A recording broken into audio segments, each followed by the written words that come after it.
Vous ne devinerez jamais sur qui je suis tombé. Sur Adam et Ève. Oui, je parle bien de nos ancêtres à tous. Figurez-vous que la génétique moderne confirme que nous avons bien de tels ancêtres, à la fois du côté féminin et du côté masculin. Pour le côté féminin, en utilisant l'ADN des mitochondries.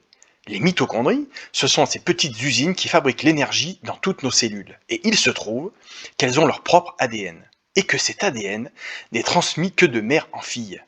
En fait, lors de la fécondation, seules les mitochondries de la maman se retrouvent dans l'œuf fécondé. On peut ainsi étudier précisément cet ADN parce qu'il n'est pas soumis au brassage génétique comme le reste de l'ADN de la reproduction sexuée.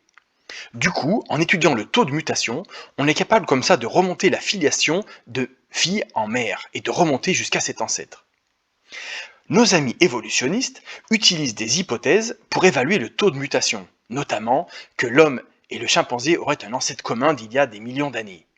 Cela résulte dans des taux de mutation qui conduisent à un âge pour cette Ève mitochondriale d'environ 150 000 ans. Mais ce qu'il y a de fascinant, c'est que lorsqu'on utilise les taux de mutation qu'on observe réellement maintenant chez les êtres humains, on tombe sur un âge pour Ève d'environ 6000 ans. Exactement comme le prédit la Bible. On le voit notamment dans cette étude de Parsons de 97, ainsi que dans cette étude de Nature en 2004.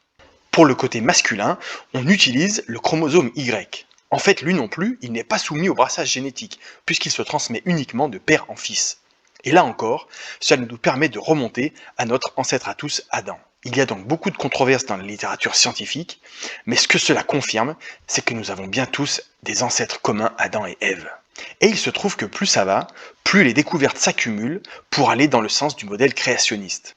On peut le voir par exemple dans le fameux arbre de la vie, qui est donc censé représenter l'histoire évolutive à partir d'un ancêtre unique commun. Eh bien il se trouve que cet arbre craque de tous côtés. Par exemple, concernant ce fameux ancêtre commun hypothétique entre l'homme et les chimpanzés. Eh bien il est toujours inconnu au bataillon, comme on peut le voir dans cet article de l'ENS. Et en fait, tous les candidats sont au fur et à mesure disqualifiés par les évolutionnistes eux-mêmes. La fameuse Lucie par exemple, eh bien, son découvreur Yves Coppens a tout simplement indiqué que Lucie n'était pas dans notre lignée d'ancêtres. Et c'est la même chose pour tous au fur et à mesure. Toujours à propos de ce soi-disant arbre de la vie, eh bien il se trouve que les racines non plus ne sont pas bien claires.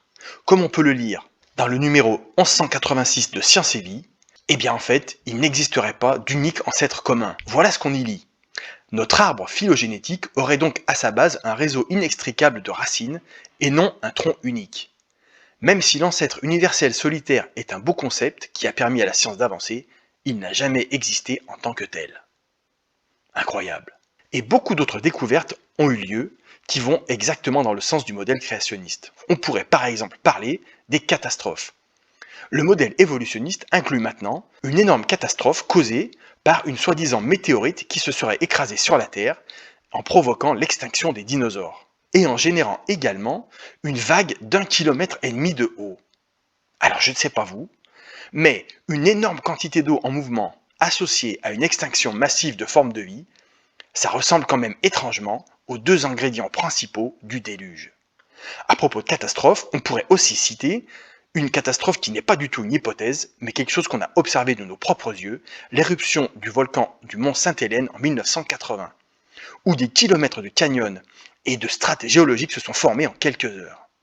Pour ce qui est des catastrophes, on les invoque aussi lorsqu'on découvre des fossiles soi-disant plus anciens dans des couches qui se trouvent au-dessus de couches normalement plus récentes. Cela permet d'ailleurs, dans des champs fossilifères comme Elk Creek aux États-Unis, eh bien, de pouvoir déterrer des fossiles au ras de la surface, contenant par exemple des tissus mous dans des fossiles de dinosaures.